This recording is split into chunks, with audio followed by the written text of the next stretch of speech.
Gusto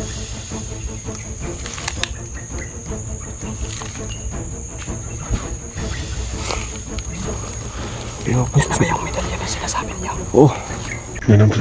Yan bro. Makasal. Ayun, konsabi na.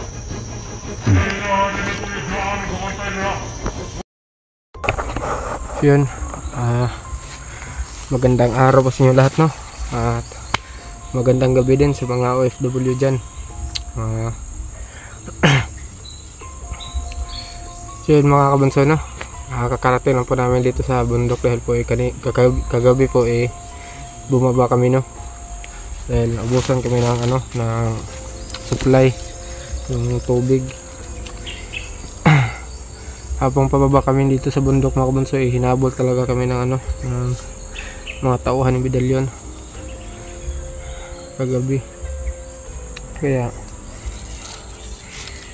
iniisip pa namin yung strategy namin kung paano namin makakuha si Kuya Dodong, no? Kasi si Kuya Dodong po nasa kamay po ni medalyon ngayon. So sana po hindi masyadong pinahirapan si Kuya Dodong doon sa kamay ni medalyon. Tsaka yung mga tauhan ni medalyon hindi talaga basta-basta. Kahapon talagang bugbog kami kahapon. Nilabas na namin yung lahat ng lakas namin mga kabunso. Pero kaya talaga. Pero may isang hunter naman mga kabunso na tumulong, no? Kinontak ko ni si Maui. Yun. Papunta na po si Maui sa amin. Nagbigay lang kami ng location kung saan kami makita-kita. So mamaya daanan namin si Maui, no? Pupunta kami sa location kung saan namin yung binigay.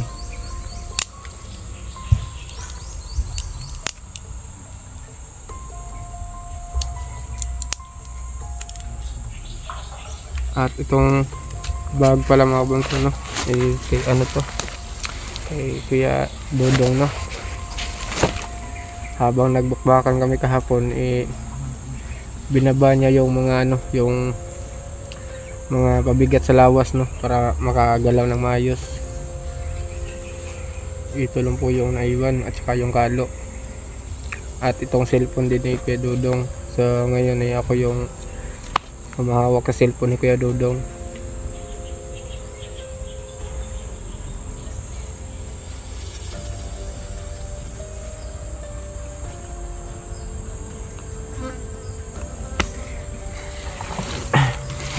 Di na kami nakalapit sa kay Kuya Dodong kahapon mga kabunso dahil paglalapit kami yung mga tauhan niya kami yung pinupunteriya para hindi kami makalapit. Kumbaga humaharang yung mga tauhan niya para hindi namin makakuha agad si Kuya Dodong. Grabe, sobrang lakas pa naman.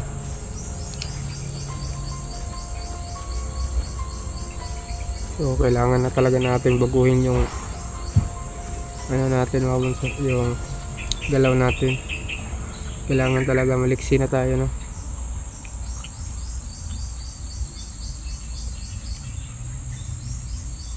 At sa mga team ni Kuya Dodong dyan, pasensya na po kayo, no? Dahil po dahil doon sa labanan na yun nakuha pa siya. Pero huwag kayong mag-alala mga kabradodong dyan at mga kabunso. Hindi kami bababa dito sa bundok hanggat di namin kasama si Kuya, no? Yun, yan yung pangako ko sa inyo mga kabunso.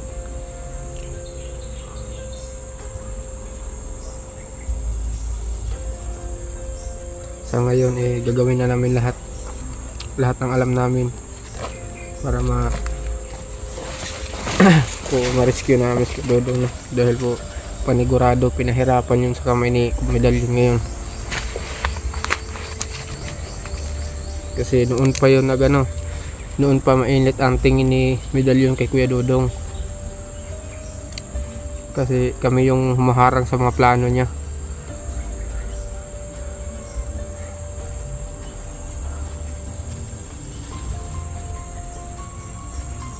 Sana makita agad natin si Maui, no? Para apat na kami apat na kami pupunta doon sa lungga ni Medallion ngayon.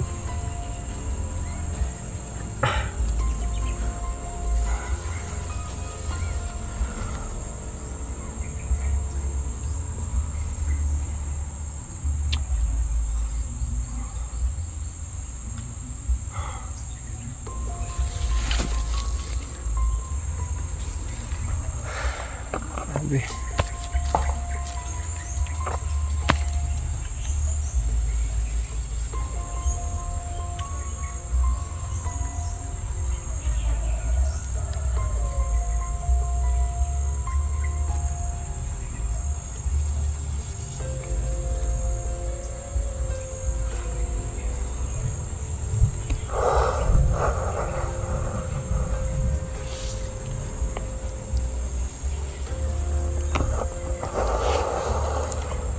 Nandun lang po sila, sila Max Tom at si Julius, nandun lang po banda,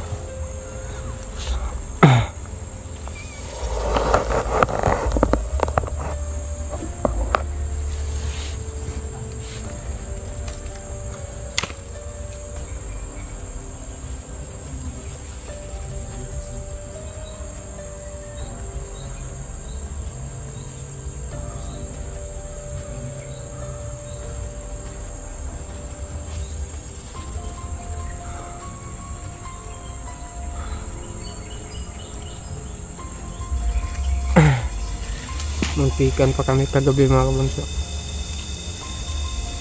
dahil yung isang tao na yun, yung nagdala ng ilaw, parang alam niya talaga na nandun po kami sa area.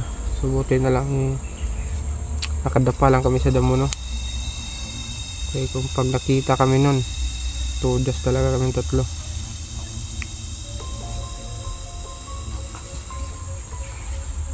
Di lang nakita sa video yung iba mga kabunso, yung walang mga ilaw, ang nakita lang po doon yung may madalang ilaw. Mas marami pa yung walang ilaw na dala kaysa sa may ilaw. Ano bro?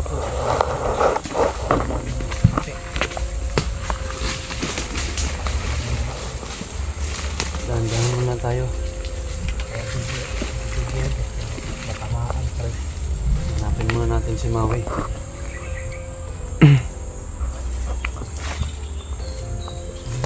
So nasend mo na yung location bro, kung saan tayo makikita-kita bro. Gabi ko yung video. So yung location na lang yung yung Basta sabi niya, inahin namin mamaya mga kabunso. location natin. Dito na siya.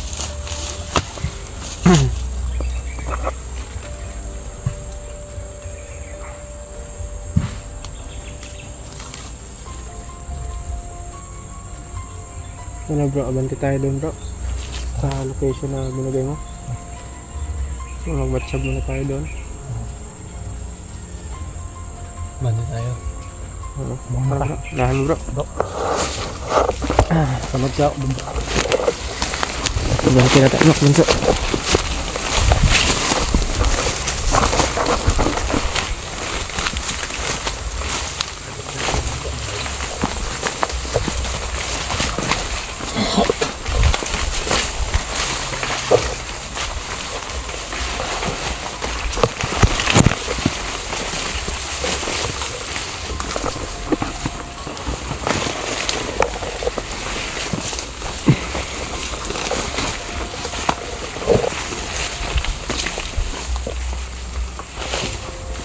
Pumunta yung sinabi ko sa iyo.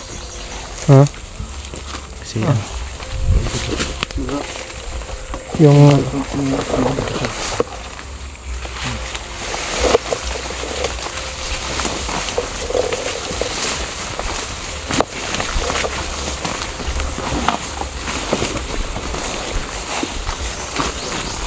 Inok dun na. Bali dalawang bundok pa to. Dyan bundok pa dyan mga kabunso.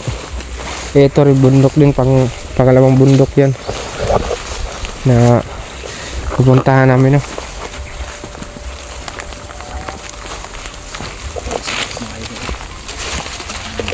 Kasi panigurado mga kabunso, nilayo yun ni medalyon si Bradodong, no?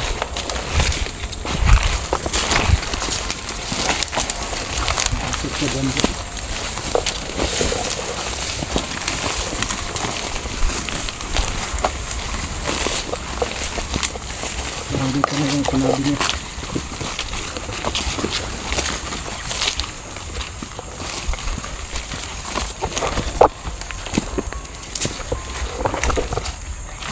Dito sinabi. Clear muna natin yung area, bro. Gagawin muna natin yung katawan natin. Gagawin din yung aura niyo.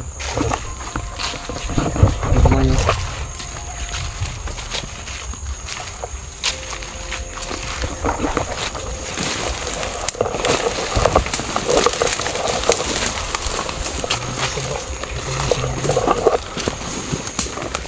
So ito na yung location mga kabunso, no? Saan namin, saan kami magkita-kita ni Maui. Pero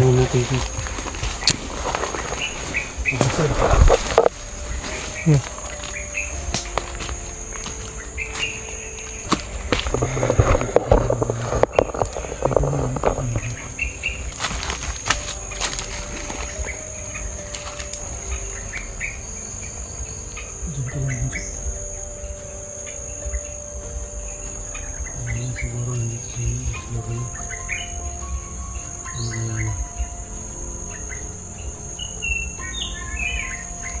ang sabi mo yung sinabi mo yun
may tao, bro, may tao. Diyan o. Diyan o.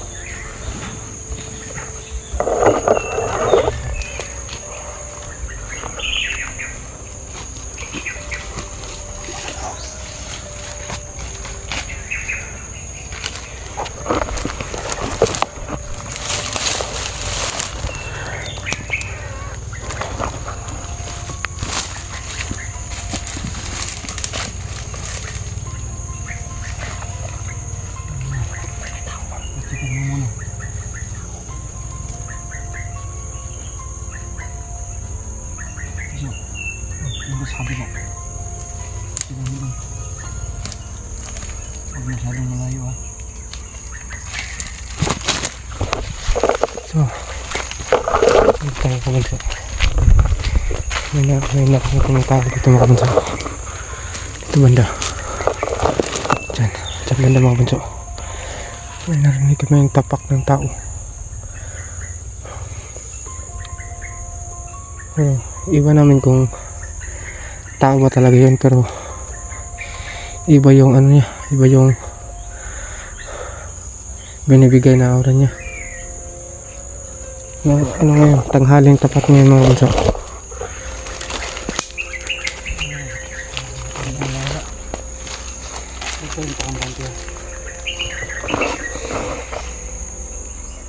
Check ko rin sa paligid.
So doble ingat na tayo mga kabunso. Kasi hindi na to basta-basta yung mga kalaban natin.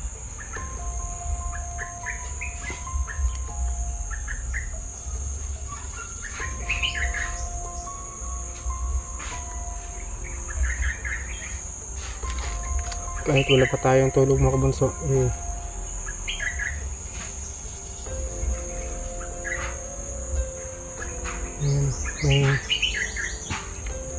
may nagsasalita doon banda.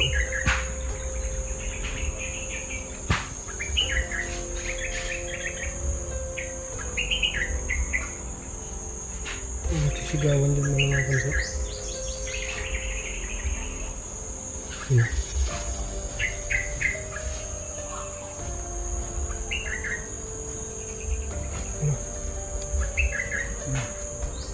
May mga tao dun banda bro. Yun o, magtatawanan bro.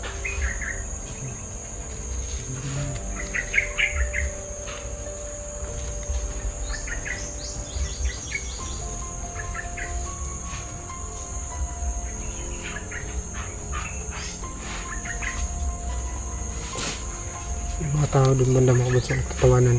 Ewan ko kung anong ginagawa nila. Pero maya maya ipuntahan natin. Makasigurado tayo no kung ano ginagawa nila doon.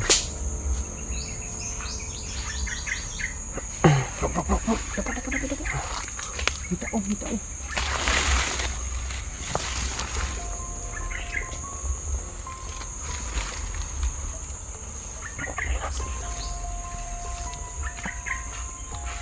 Isa lang, isa.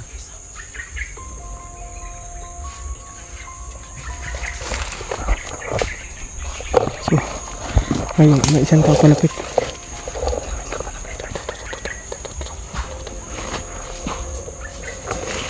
Bro.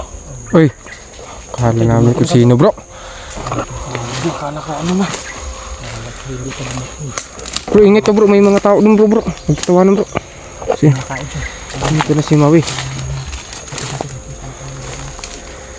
Yan.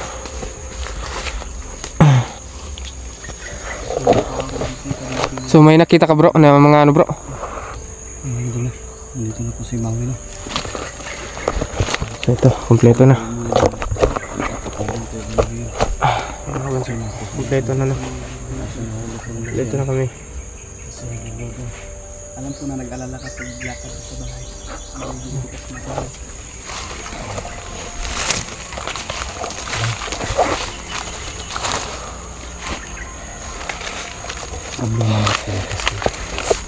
Makuha si Bradodong.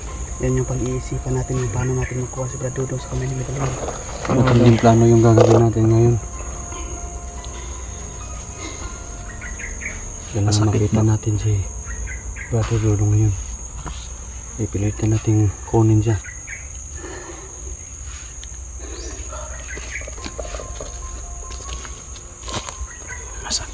Masakit talaga yung mga idol.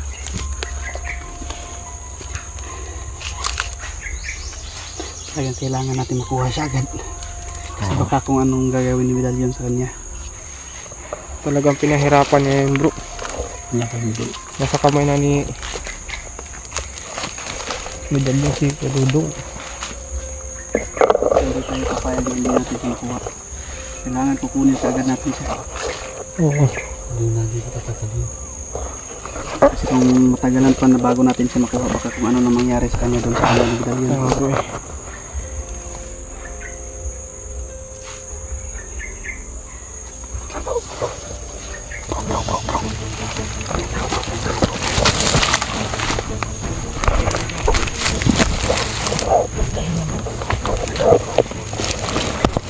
Andito yung Medallion.